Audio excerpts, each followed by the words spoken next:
կառավարության տեսակետը եւ այստեղ չեմ կարծում, որ ինչ-որ ամենայնպես ես հորդորում եմ, որպես նիստվարող, որ կոռեկտության շնորհակալ եմ, կոռեկտությունը կարծում եմ խախտվել էր այստեղ մինչ այդ եւ ձեր միջամտությունը ակնկալվում էր երևի թե մինչ այդ, բայց ես դրա հիմա չեմ ուզում դրա վրա ծանրանամ, մի քանի կանդրադառնամ հակիրճ խնդիրների։ Ես ստիպված եմ եւս մեկ անգամ վերահաստատել այն դիրքորոշումը, որ ուղղակի պատճառահետևանքային կապ եւ համակարգային կապ եւ այստեղ կարող եմ ինքս սահմանադրական իրավունքի դասընթացներ անցկացնել, չկա։ Եթե անձը նշանակվում է, Ես տոնով ես խոսում, չկա, այդ չափով սահման անցեք, դասեր կգնաք որտեղ ուզում եք անցկացնեք։ Որովհետեւ սա արդեն ինձ թվում է չափը անցնել է։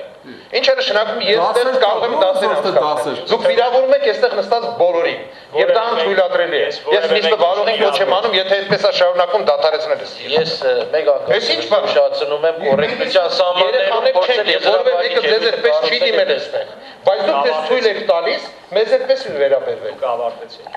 Դա ձեր ես պարոն Մուրադյան, ես կոչ եմ անում։ Այդպես խոսել։ Պարոն Մուրադյան, ես կոչ եմ անում կոռեկտության սահմաններից դուրս չգալ եւ խոսել օրենքի ելույթը կառուցել ըստ էության, բովանդակության վրա։ Հիմա կառուցում եմ։ Եթե ոչ ստիպված կլինեմ ընտրել։ Շնորհակալություն։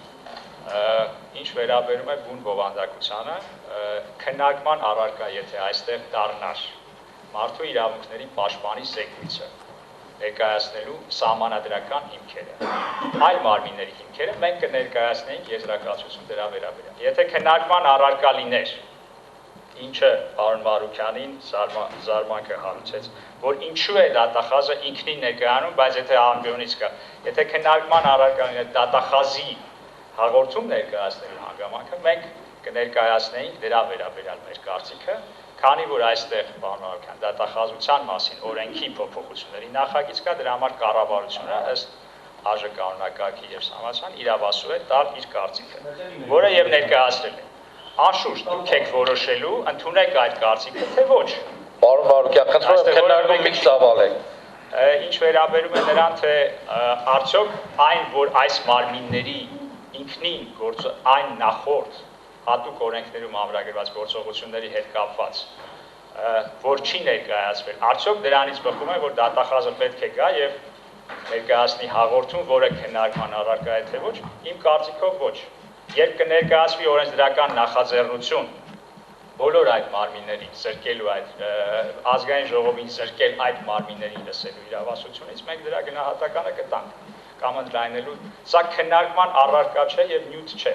Եվ ես չեմ կարծում, որ այստեղ կապ կա։ Իշխանությունների տարանջատումը իմ կարծիքով սրա հետ առնչություն չունի, այն իմաստով, որ դատախազությունը որպես դատական իշխանության մարմին վերահսկողության օբյեկտ, որպես այդպիսին ամբողջությամբ կամ գլխավոր դատախազը չի կարող լինել, կարող է ազգային ժողովը չնշանակել գլխավոր դատախազին, բայց երբևէ չի կարող վերահսկել գլխավոր դատախազի գործունեությունը, դա դատական վերահսկողության խնդիր է, ընդհանուր վերահսկողություն Հայաստանում չկա, Հայաստանում գոյություն ունեն մարմիններ, որոնք ունեն վերահսկողական գործառույթներ։